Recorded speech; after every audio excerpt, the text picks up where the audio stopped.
Salam dostlar. Bəli dostlar, bu günlərim deməli universitetin 1 saat qalıb. Nəysə. 1 saat qalıb. Sataram. Bunu bu arada 1 saat olar eləmişəm. Yəni pis halınsa bunu gecədən eləməməyimə bağlayacağam. Açaq da gerək.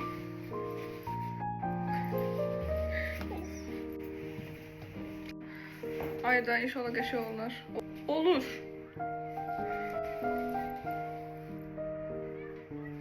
Ayda saç çox qalardı.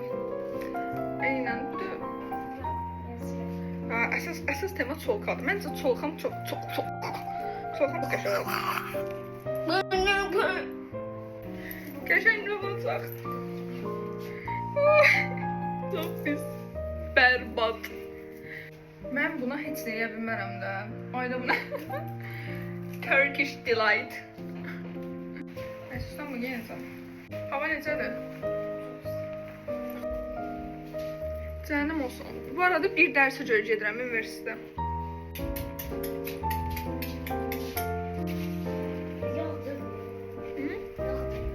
Sosiallıqda.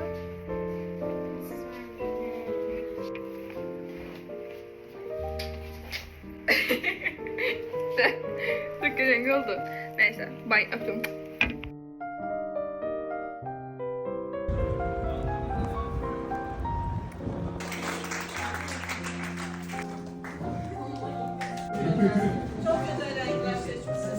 Ben seçeceğim.